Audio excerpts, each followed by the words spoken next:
Hello everybody. Welcome to this afternoon's Speakers for Schools virtual talk. We're delighted you've been able to join us this afternoon. This session will last around 40 to 45 minutes and will include a talk from our speaker before moving to student Q&A. Questions for our speaker can be submitted via the Q&A function on the right-hand side of your screen, and this will be open throughout the presentation. Unfortunately, we will not be able to answer all submitted questions. There's simply not enough time to answer them all, but rest assured they have been received. We're very excited to be working with Kanbar Hossein Bor this afternoon. Kanbar is the former Deputy High Commissioner for Bangladesh and a senior diplomat.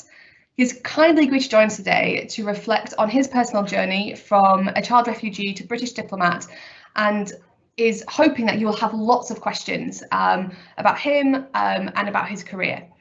He's also going to reflect on British identity, British values, and the challenges and opportunities of being a diplomat in the current climate. We have a short video to get us started, after which we'll move to Kanbar's presentation and then on to student Q&A.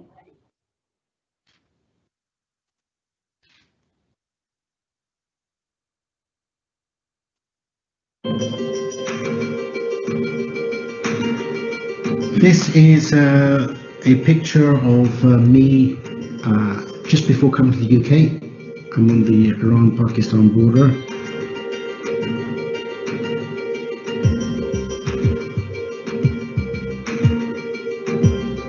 It does bring back memories, the difficulties of trying to adapt, the struggles that family go through.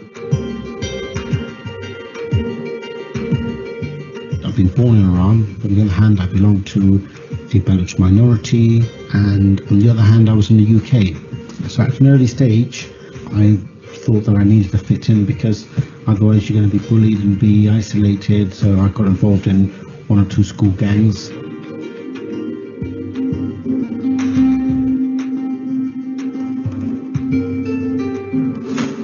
You've got your tragic hero facing all sorts of challenges and predicaments, and really trying to carve out a path for himself despite all the odds and expectations. That experience helped me see a different path, a different world out there.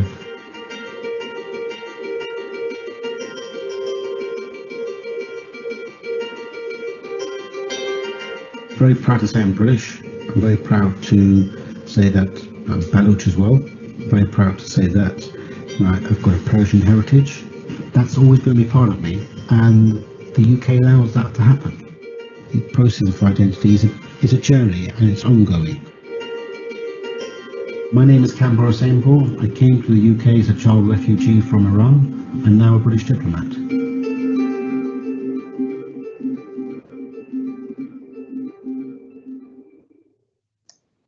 What a fantastic introduction to your journey, Kanbar. I think you're just about to share some slides with us, but we're very excited to hear about your journey and to hear your presentation today. Well, thank you very much. Thanks, Carly, and thanks, Lily, as well.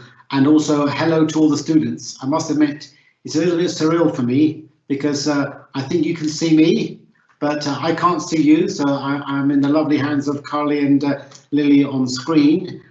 So I can only see them, but I have been sure that there are some students who are dialing in, and it's a real privilege for me to be joining you. I would love to have been at the school face to face. It's something I've done quite a lot of in the past, travelled all around the country actually, seeing schools in Leicester, Burnley, all across London. But as you know, these are challenging times, but it's great that we've got this new innovative way to try and connect. And for me, I'm really passionate about reaching out to young people for two reasons. Firstly, there's a lot of energy with young people, and you see the world through a very fresh prism, a fresh lens, which always reminds me about some of the assumptions I hold and somewhat jaded views I may have. So in that regard, it's always good. And secondly, I am really keen to meet young people and share my journey, because I hoped when I was younger, I had someone also talking to me about some of the issues that I feel passionate about. And today we're going to be talking about my journey, but what I want to do that mostly is use it as a platform to talk about issues such as British values, race, and also what does it feel like to be a British diplomat amongst all of that. And I think, as many people know, these are topical points now, really, especially the idea about identity, the idea about what it means to be British. We've seen the tremendous impact the Black Lives Matter movement has had. And I must say, I'm still sort of shocked by it, really. If you told me sort of 4 or 5 months ago, you'd have Premier League footballers on their knees at the beginning of a game in solidarity with those who are fighting against racism, I wouldn't have believed it. And you've seen also some major sensitive topics. People are openly talking about them. And I think it's really freshened up the atmosphere. It's caused a degree of discomfort. And I think often when you're feeling discomforted by something, it tells you and tells society that you're facing an issue which is novel. You're facing an issue which you don't necessarily have the answers for, but it's also forcing you to think about the fact that there are problems out there. And when we face that discomfort, we shouldn't necessarily shy away from it. So in that regard, I feel as though I'm really want to actually share my own reflections. And I've got some pictures to sort of talk you through about my own journey. And before I do that, I think I hope there are 3 things you can take away from my journey. One is this idea of identity, as you saw in the video. It's hard. When we talk about identity, it's hard. If people are talking about it as though it's something easy, literally black and white, I would be quite skeptical. I think for me, identity is a very multifaceted issue.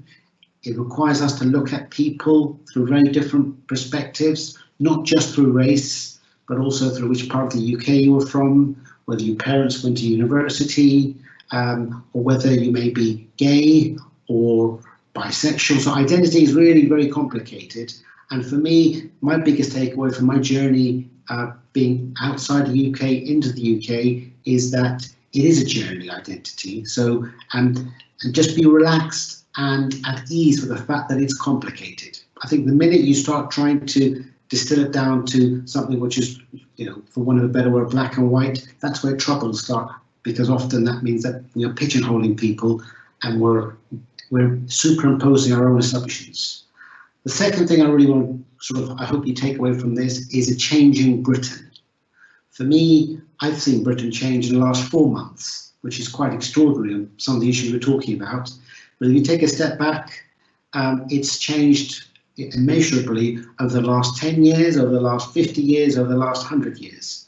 And that change can often bring challenges and can also bring opportunities. And my message there is that don't forget that you yourself are also an agent of change. The way you behave, the way you act, you're also going to have an impact.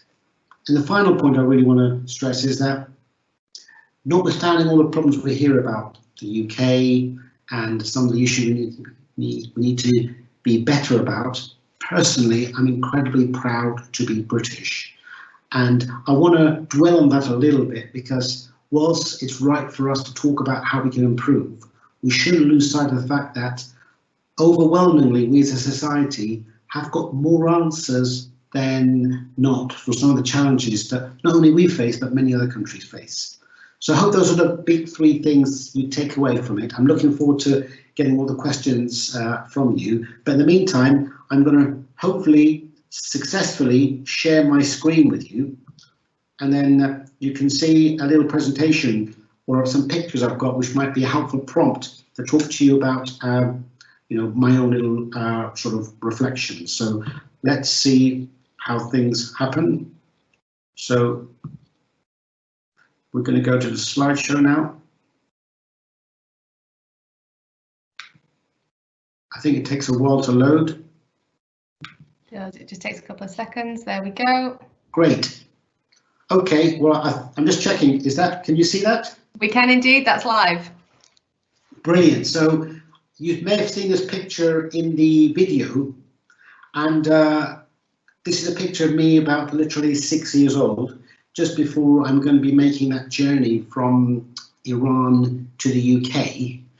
And I'm on the border of the Iran-Pakistan sort of boundary.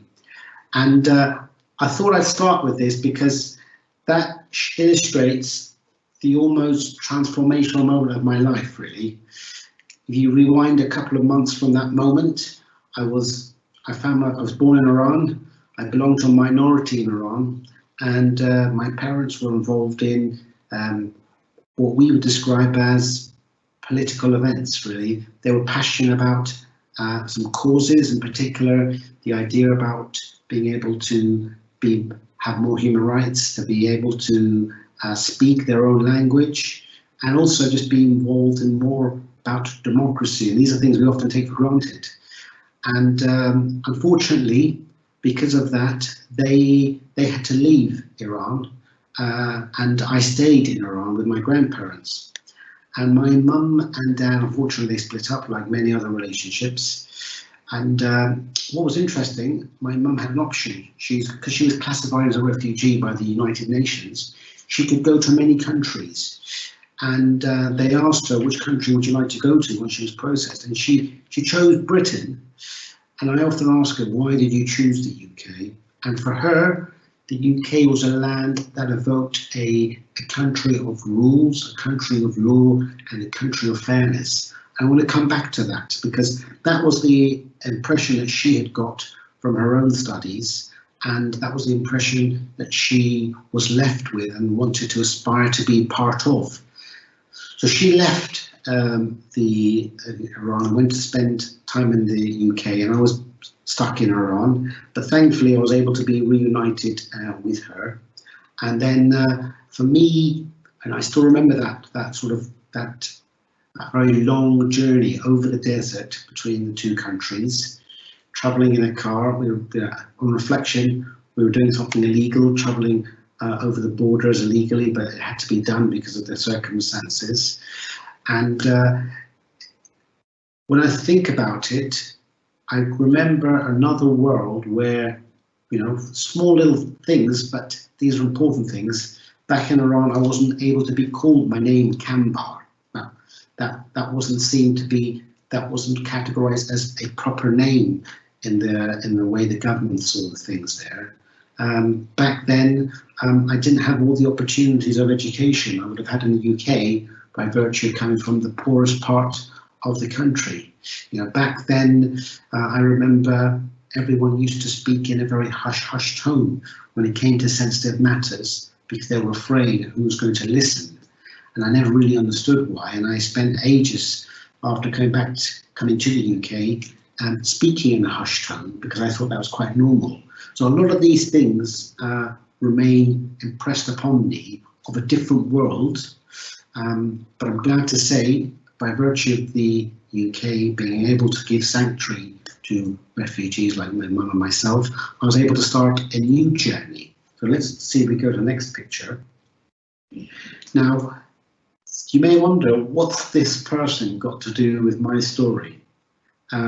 Because he clearly doesn't look like me, and most importantly, for our purposes, it's not a present day photo. But I wanted to dwell on this a little bit because this is a man called Sir Robert Sandersman. You may recall in the previous picture, I was on the Iran-Pakistan border, and he was a British senior colonial officer about 140 years ago, who was asked by the then British Foreign and Colonial Office to go to the borders of the then British Indian Empire and the Persian Empire, and he was there to, in a very short sense of the way, promote UK interests. And the primary interests were to subjugate some very, very rebellious tribes called the Baloch tribes. And in doing so, he ended up drawing the boundary between the then British Indian Empire and the Persian Empire. And why I find that quite interesting is that I was born literally about 50 miles from the border on the Iranian side. So literally, he had got his ruler out by a couple of centimeters that way, I would have been born in a very different country. But also, he is someone who at his time was, by his own account, subjugating very ruly, difficult tribes who were my own ancestors. And you may recall that I talked about a changing UK, how the world has changed, but the UK has changed as well. I think if you spoke to Sir Robert Sandersman, who interestingly his parents are actually immigrants from Scandinavia, came to the UK, so he'd made it in the UK by being virtue of children of immigrants. But if you spoke to him sort of in 1870s and said, you know, one of these great-great-grandsons of these tribes that you are rebelling is going to be sitting in your shoes and carrying out UK interests, albeit in a different world, but in the same building, the Foreign Commonwealth building, I'm sure he'd have been quite shocked by that and probably quite disgusted as well. But that goes to show that the UK has changed. And I think I want to come back to that at the end, but I thought I'd just mention Sir Robert here because when I look at a map, when I read about his name, and he's got an interesting biography, when you look back upon it, it shows a different UK back then, but also how we have changed as well. So let's move on to the next picture. Now this is me settling into the UK. I went to a city called Southampton, and this is my first school photo really. And I have to say, the UK has been incredibly kind to me because I could have had a very, very difficult and tough experience, and unfortunately many people have had those experiences, but I can only speak about my own personal experiences, and I think, and I like to think, that's the experiences of the overwhelming silent majority. But I had a very pleasant time back in the UK when I arrived, a very understanding time. And when I look back on this photo, the first thoughts that come to my mind are one of happiness. I was in a school environment where people were embracing me for my difference. They were accepting that difference. I remember in the first couple of weeks I was struggling to speak English, and I put my hand up, I wanted to go to the toilet and I didn't know what the word was, and the word toilet in Farsi is the same as English, it's toilette. So that, you know, I managed to make some sort of communication at that stage. But the thing that really strikes me about those early days was the importance of being treated as an individual and the countless acts of individual kindness that I've experienced in my journey, which have really transformed me. And two things that really stand out are, we were going on a school trip to France. It was my first time leaving the UK after I've arrived, and all of us, we were on the bus going down. This was before the Eurotunnel, and as we arrived there, my teacher back then, Mr. Willis, who I'll never forget, he was quite far-sighted actually, because he realised that I'm someone who doesn't have a British passport. Everyone else in the class does. I had something called a refugee travel document, and that meant that I would have had to be separated from the rest of the class, taken down a different path to deal with French immigration, and then rejoin the group. The way he dealt with that, at the time I didn't really understand what was happening to me, but on reflection, the way he dealt with that was talking to me by saying that we're going on a special little journey, we're going to be meeting special people, and he really broke down this idea that because I was being separated from my classmates, taken out a different path but rejoining them, he really broke that down and didn't allow it to become a source of resentment for myself. Why am I being taken away from my friends? What's going on? Because I was away for about a couple of hours and everyone was a bit delayed. But also for the larger group of the class, he'd broken it down for them as well to explain that what's happening to Kanbar is not something that we should all be concerned or worried about. And for me, that was a big moment because it was enabling me and my difference to be embraced and not necessarily shoved off and being treated as some sort of outcast. So that was really important for me. Again, the teacher played a huge part. And the second really interesting moment I will never forget was I'm a massive fan of history. And back then we had a school play taking place, and it was to commemorate the Victory Day. And I remember I spent ages and ages practicing Winston Churchill's lisp. You ever heard of Winston Churchill? He's got this really very telling lisp of the way he speaks. and I've practiced it ages because I wanted a part of Winston Churchill in our school play for the local community. And much to my surprise, after hours and hours of practice, I managed to get the role. And I was going on stage and giving the whole speech about we will fight them on the beaches. So it was really something for me, a really proud moment. And it was a five-day event during the course of the week. And on the last day, we were presenting to some people who were the old people of the community, basically, who'd been brought into the school. And I had lots of big applauses the first 4 nights, and I went on stage. I did my little spiel, and I just remember there was a very subdued round of applause, and I was like, oh God, I must have got the list quite wrong. And I went off stage. I was a little bit bemused, and I was telling my teacher, I don't know what happened there. It was only on hindsight I realised what happened. Obviously, for me, it was a proud moment, but for many of the local people in the community, many of whom probably remember Winston Churchill, this is going back 25 years now, and remember him and see him with fondness. Notwithstanding all the change back then, it was probably still a bit of a shock to see this brown little boy turn up on stage and pretend to be Winston Churchill. And that explained the very subdued reaction I got. But credit again to my teachers, that's not something they allowed to affect me. They tried to explain it in the best way that they could, but through their kindness and, dare I say, through their love for their students and my feelings, they managed to ensure that an episode like that doesn't leave a lasting impression. And when I look upon it now, I don't see it with resentment. I see it with a sense of reflection, really. I don't blame the old age people in that audience. For them, it must have been a very strange sight. For them, they're used to a certain UK, and for me, I was emblematic of a change, and that change for them was a bit too soon. But on the other hand, my teachers and my students, for them, they were part of me making that change, and so I see it very positively. But for me, when I look back upon my journey in the UK, I'm struck by the huge amounts of individual kindness, especially from teachers and students.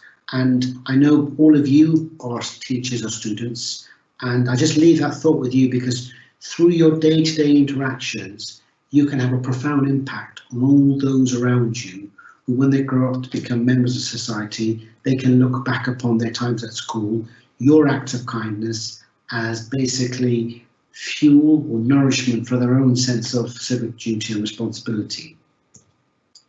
So now we're going to go on to the next stage, which is me graduating at university. I thought I'd pick this picture because it says quite a lot, apart from the fact that you may just notice I went through a bit of a weird phase where I dyed all my hair blonde, and the cap is trying to hide it. I thought I was going through an unruly phase. But I picked this picture because I'm happy to talk about my education journey, because some of you may be thinking about what to do once you leave university. But for me, this was a moment of real pride, because if I'd stayed in Iran, this picture would not have been possible. If I stayed in Iran, I wouldn't have been able to go to my graduation wearing the clothes that the people in the part of Iran I came from wore and saw as natural and as normal. But at graduation, I remember, this is my family here, my mum saying, what should we do? And this is my stepdad and my brothers and sisters. And I was told her, why don't you wear the clothes that make you feel comfortable? The clothes that you want. And for her, she was quite bemused, but then she thought, fine, I'll do that. And for her, it was a reminder that in another life, she was made to feel as though these sort of outfits were to be looked down upon. Whereas in the UK, I'm proud to say, you could go to a ceremonial event like your graduation, and these type of events could be made to, you could make to feel welcome. And it goes back to one of the things I asked her earlier, why did she choose the UK? She said she saw it as a land of fairness, a land of law and rules. And I would add to that a sense of tolerance. For me, I'm struck by the fact that when I think about British values, I think about this particular episode. This is a tolerant country which enabled me at a personal point of real achievement to go there and dress how I want to be and be respected for that. So that's a important reflection on my own journeys. Now this is me at the Foreign Office, really. I'm now going to talk more about my professional journeys. And I mentioned to you earlier that Sir Robert Sandersman, who was a senior British official about 1870s, I also mentioned the fact that he had been in control of my sort of my great-great-great-grandfathers, but now I was his administrative successor. I was there carrying out British interests. And I still sort of pinch myself being a British diplomat, because I've got the privilege to travel the world and be the face of the UK, to speak on behalf of the UK. Many people from many different cultures and countries who look at me, and in that picture I've got Royaume-Uni there, which is French for United Kingdom. There I am speaking for all of you and for myself and for my family, representing UK interests.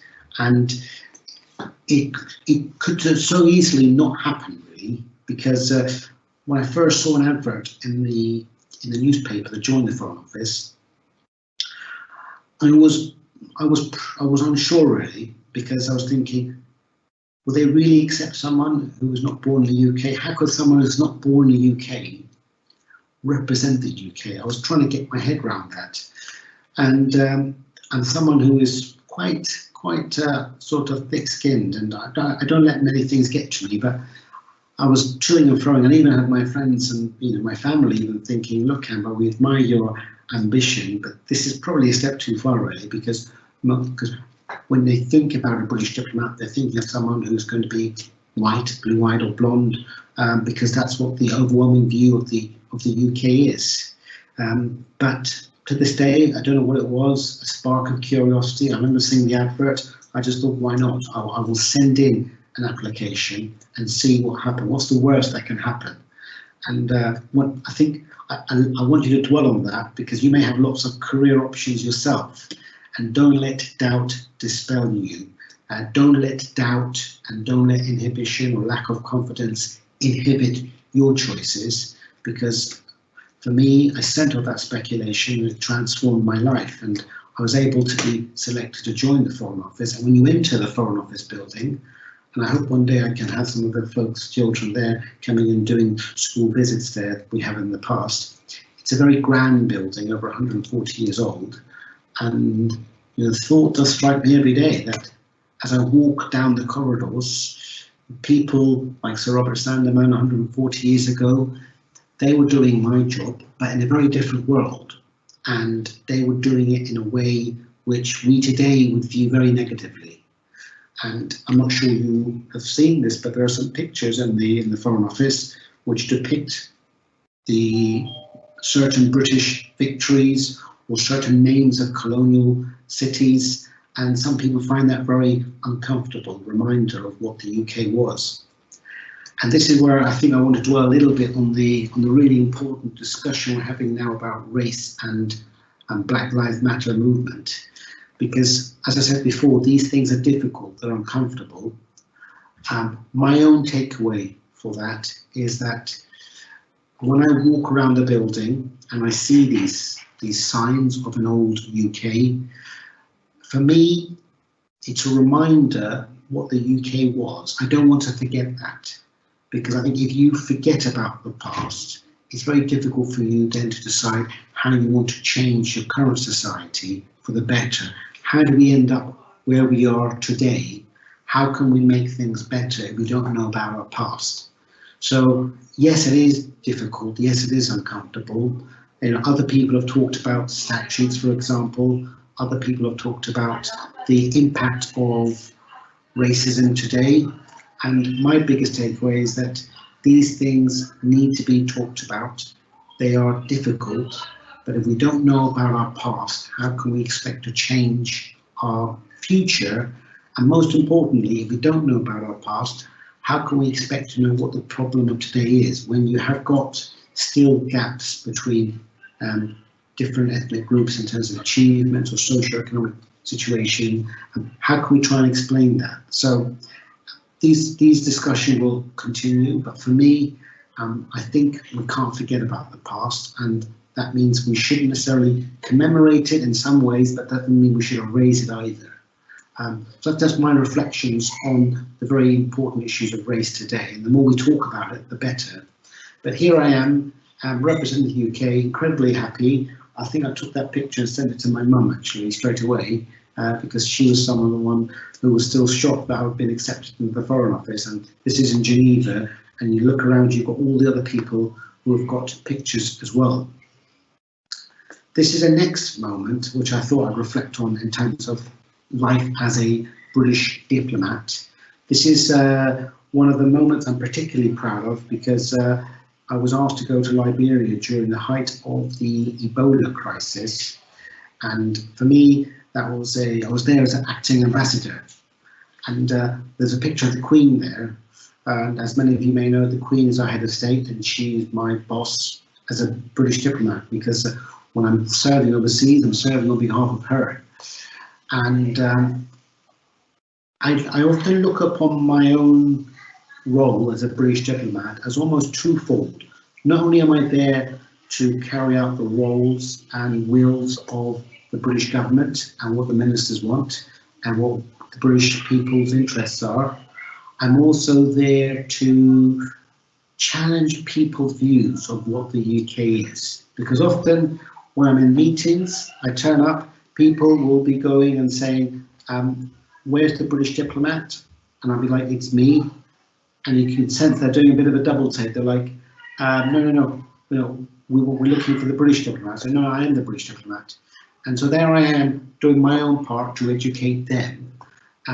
Often it happens like I'm a member of a delegation, there's 3 or 4 of us, and I'm the most senior person there. My colleagues are some white colleagues in the Foreign Office. We turn up to a meeting, and it often happens that the opposing delegation from another country, they will look straight to my white colleagues and think, right, they're the boss, I must be one of the translators or something there, and you're there to politely dispel that view. And often the big takeaway I have is that people don't appreciate how far the UK has changed. When you're on the outside, you don't realise that there is a change happening. And so when I think about racism and what I've experienced within the Foreign Office, the biggest reflection I have is that it's actually principally from other people who know very little about the UK. So that's a reflection. I'm there. I don't begrudge them that, because it's not they're not experts in the UK. That's my role to help educate them in that regard. Just keep an eye on the time. I'll be very quick now, so we've got some time for questions. This is me in Bangladesh, as I was there as their Deputy High Commissioner. One of the really interesting trips, we went to a mosque. We met some young students who were trying to, in a madrasa, who were trying to learn religion, and I was there just to understand a little bit more. And for them, they found it really surprising that the British government had someone of a Muslim background representing them. But there, I thought that I was playing a helpful role as a bridge. This is me giving another speech without the beard, but I've got more hair now and on the top of my head and less hair on the chin there.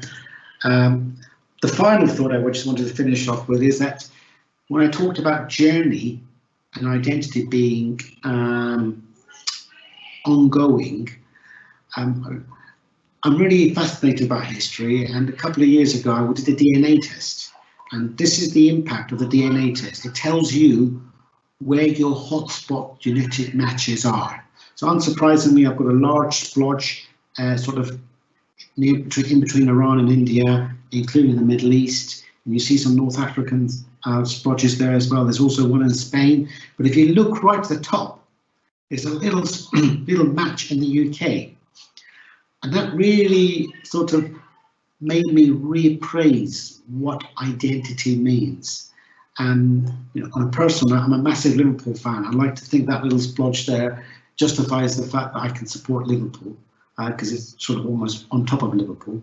But jokes aside, when I saw that little match for the UK, it tells me that 100 years ago, maybe 1,000 years ago, I've got an ancestor who was at a genetic marker or link to the UK.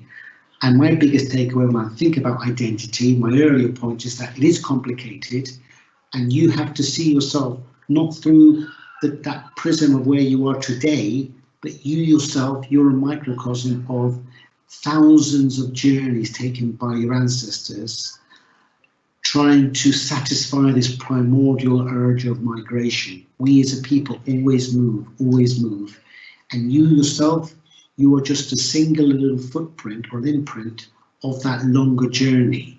So I found this really refreshing perspective on identity, and I hope everyone really is able to take a DNA test, because it makes you reappraise and understand, I think, have a better appreciation of issues such as race and identity. So I'm going to pause there, and hopefully that all made sense. Hopefully it was interesting. I'm really sorry I can't actually engage with all of you. It's a bit weird talking to a screen, but I'm looking forward to some questions. Absolutely. Thank you so much, Kanbar. That was fantastic. We've had a lot of questions submitted from our students, so we'll try and get through as many of those as we can in the next 10 minutes or so. So to start, we have a few questions, I guess, that are focused on your career journey in particular. And Holly has asked, who inspires you? It's a tough question. It's a tough question. I think I'm one of those people who gets inspired every day, really, by countless acts of individual interactions. I think if I had to put it down to one person, probably my mum, because when I think about my own journey, as challenging as it was, it pales in comparison to someone like her, who had to come to a new country as an adult, with children, not speaking the language, with no money, with no home, and having to adapt to a whole new society. It's very different to doing that to, say, a 6-7-year-old. So she's definitely at the top of the list. But there's so many other people every day who inspire me. So, but that's the first sort of vision that comes to my mind. Fantastic. I think that's actually it's a deceptively tricky question, who inspires you, I think. And both Holly and Amelia have asked questions in a similar vein, just to two extremes. So Amelia's asked, what's your best memory of your career so far? And Holly's interested in knowing what sort of the hardest things you've had to face throughout your career. Well, the best memories of my career was, it's a really tough question, because I'm very lucky. I've got a job that I love. I enjoy it. It's an outlet for my curiosity. So I've got so many great memories. Let me see. One that probably stands out is going to Liberia as an acting ambassador. I never thought that. When I joined the Foreign Office, I never thought things like that could happen. And being there and meeting the President of Liberia and as a representative of Her Majesty, but also we did a poetry competition for some young girls who've been unfortunately victims of sexual abuse and poverty, and we brought them over to the embassy to have tea, the winners of the poetry competition. And on the way from the school to the embassy, I remember one of the girls saying, I never thought we'd be invited to a place like this. We don't belong to places like this. And for me, on a personal note, that was a really powerful moment, because we were using the British Embassy, using our platform to open up the world for young people who had had a very terrible and difficult start to life. So Liberia, I've got a soft spot for Liberia. Was there a second part of the question?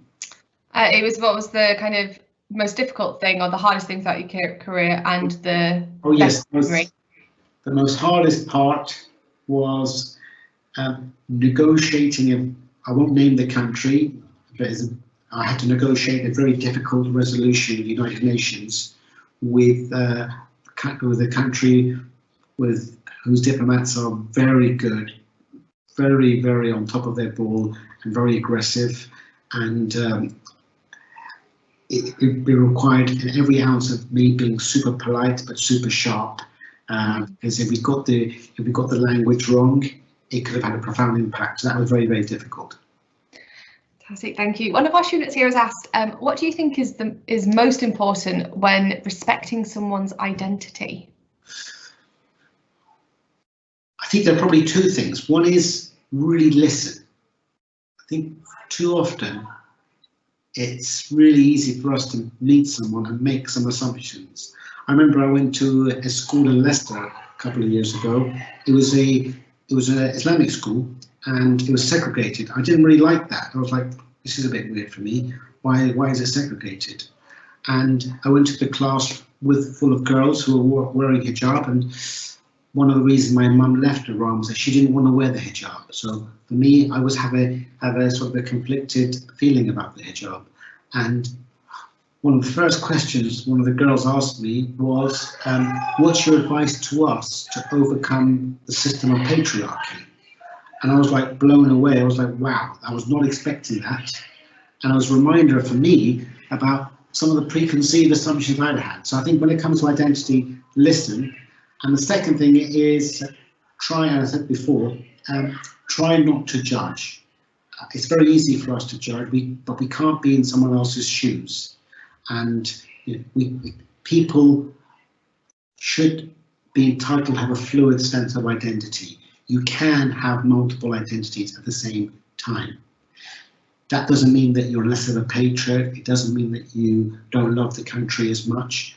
It just means that you've got a more profound sense of who you are, and that's right. So I think let's not be afraid to have more than one form of identity. Fantastic, thank you. We had a lot of questions from our students as well about your work as a diplomat. Quite a lot of those I think from students who may now be considering a career in diplomacy, which is very exciting. And our students have largely asked, what is the kind of a day in the life like for a diplomat? So what does your kind of working day look like? And then do you have any advice for students who are tuning in who would be really interested in going into diplomacy or in becoming diplomats? Well, I said it before, it's a dream job for me, because the life of diplomat, I'll caveat this actually, there are two lives, the life of diplomat overseas and the life of diplomat when you're back in the motherland, the UK. When you're overseas, it's amazing because you are being paid to understand another culture, understand other people, understand another society, and then translate that back to those in the UK, and in doing so, explain the UK to this other country, this other people. And what that means is literally always getting out and about, because there's no point sitting behind a desk overseas, because how else are you going to learn? You might as well just be in the UK, watch BBC News and focus on this country. You know, you really need to get out underneath the skin. So for me, when you're overseas, no 2 days are the same. You're always having to be out and about and trying to understand, and that means go to lots of talks, go visit the country, visit the rural, meet people, practice your language skills. It can be challenging as well. It can be quite lonely because every 3 or 4 years you're changing. So, you know, you don't necessarily have all your friends and family with you. When you go to a new country, the people maybe view you with a degree of suspicion. Do we really want to know a British diplomat because of the political issues? So it can be a bit challenging there, but overall, no 2 days are the same. It's fantastic. In the UK, it's a bit more regimented. You're working in the Foreign Office at home, pre-COVID pandemic, and it's a bit more desk bound, really. Thank you. We've had a really interesting question here from Cheyenne, who's asked, how do you think young people should get involved in activism without feeling too downcast about it? That's a really, really good question. I think if you're passionate about it, then really engage with that passion, because when I look on things I enjoyed doing, if I really enjoyed them, I was passionate about them, I'd end up just putting a little bit more effort in, but that passion would translate into energy which other people would appreciate. So If you're passionate about activism, do it, but also be conscious of the fact that change is not easy. So if you're going in there with the view that everything's going to be hunky-dory overnight, that's not going to be the case. If you're going in there thinking, I know the right way, and if I explain that to everyone, everything will be better, that's not going to happen either, because often your adult life can be a process of compromises, because you aren't a singular bastion of the truth. What you believe isn't necessarily always right. And what the challenge is to engage in a spirit of dialogue, empathy with other people, and appreciate that they've got something to bring as well, and you've got something to bring. And through that synthesis of different views, something new will come about, and then that will just keep on going. So I think my overall view is if you're passionate about it, do it, but be conscious of the fact that you are an agent of change, but you're part of a broader process as well. Fantastic, thank you. Time for one last question, and that's from Nazar, who's asked, do you love your job? I really, really do love it. It's great. If you want to be a diplomat, I can't recommend it enough. You aren't going to be paid as well as people maybe in a bank or a law firm or commercial law firm, but you're not. If you're in it for the money, then you're in the wrong role, really. You pay comparatively well. These things are important. But if you are someone who's curious, who wants to travel the world, who wants to meet new cultures, who wants to project the best of the UK, and I can't think of a better role really. But be aware that there are, I mentioned earlier, some challenges. For example, your partner may not necessarily want to travel around all over the world and have to start all over again. They may have a very good job in the UK. And if you tell them, actually, let's go here, they're like, actually, what does that mean for me? And if you've got children, that can be challenging as well. Do you want your children to be moving every 3 or 4 years to a new school and to adapt? So, I'm not saying it's a perfect job, but it's something I really love and enjoy. And in terms of how you get involved in it, well, tweet me, I'll give you some advice, but go to the Foreign Commonwealth Office website.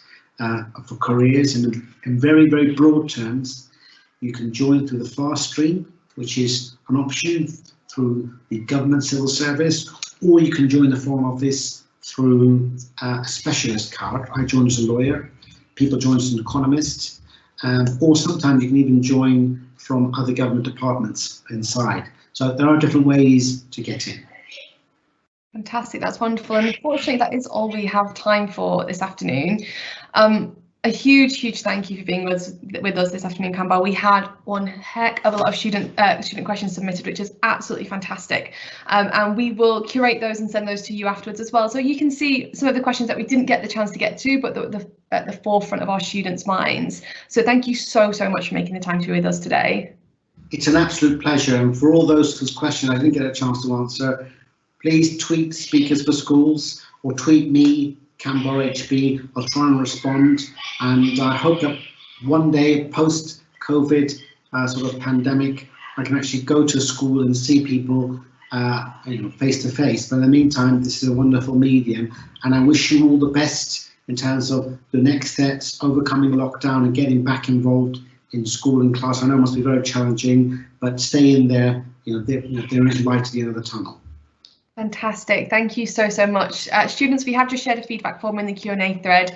Please complete that, they'd be much appreciated. And we've also shared the colour for today's talk, which you will only need if you're completing the student activity sheet as requested by your school or college.